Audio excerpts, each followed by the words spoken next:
রাত 12টার পরে আল্লাহর দুইটি নাম 21 বার পড়ুন, দুশমন শেষ হয়ে যাবে। দুশমন আপনাকে কোনো ক্ষতি করতে পারবে না। আপনার ঘরে সকল বিপদ আপদ থেকে আল্লাহ আপনাকে হেফাজত করবেন।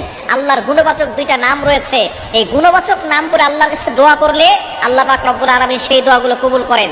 আল্লাহ পাক রব্বুল আলামিন নিজেই বলে দিয়েছেন, কোরআন খুলেন 9 নম্বর পারা 13 নম্বর পৃষ্ঠা 4 নম্বর লাইন, সূরা আরাফের 180 নম্বর আয়াতে রব্বুল আলামিন বলেন, ওয়ালিল্লাহিল আসমাউল হুসনা ফাদউহু বিহা। আল্লাহ পাক রব্বুল আলামিনের গুণবাচক কিছু নাম রয়েছে, এই নাম করে কোনো ব্যক্তি যদি দোয়া করে আল্লাহ পাক রব্বুল আলামিন তার সকল দোয়াগুলো কবুল করে নেন। গুরুত্বপূর্ণ দুইটা নাম। অনেক সময় আমরা বিপদে পড়ে যাই, অনেক সময় দুশমন আমাদেরকে ক্ষতি করে বিপদে ফেলতে চায়, অনেক সময় জাদু করে, অনেক সময় ব্ল্যাক ম্যাজিক করে, কুফরি কালাম করে। অনেক দুশমনরা আমাদেরকে ক্ষতি করার জন্য ওত পেতে বসে থাকে। আপনি যদি রাত 12টার পরে অর্থাৎ শেষ সময়, মধ্যভাগের পরে শেষ সময়, এই সময় যদি আল্লাহর দুইটি গুণবাচক নাম পড়তে পারেন, আল্লাহ পাক রব্বুল আলামিন দুশমনের ক্ষতি থেকে আপনাকে হেফাজত করবেন এবং দুশমন চিরতরে শেষ হয়ে যাবে। দুশমন অনেক সময় আমাদেরকে ক্ষতি করতে চায়। ভালো মানুষের দুশমন বেশি।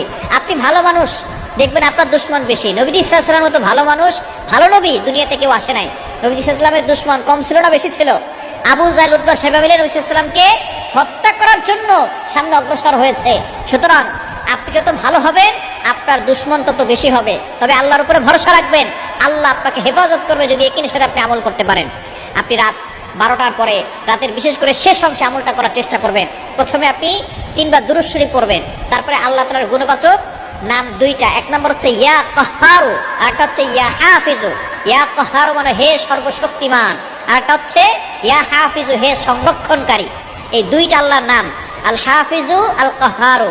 আপনি দুইটা 21 বার করে পড়বেন। আল কাহ্হারু, ইয়া কাহ্হারু, ইয়া কাহ্হারু 21 বার, ইয়া হাফিজু এটাও 21 বার। এই দুইটা নাম 21 বার করে পড়ে এরপরে আপনি আবারও দুরূদ শরীফ পড়ে আল্লাহর কাছে দোয়া করবেন।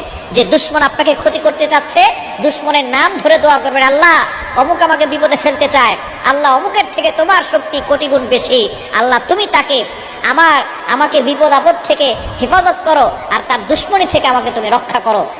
এভাবে যদি আপনি আমল করতে পারেন, দুশমন চিরতরে শেষ হয়ে যাবে এবং আল্লাহ পাক রব্বুল আলামিন আপনাকে বিজয় দান করে দিবে।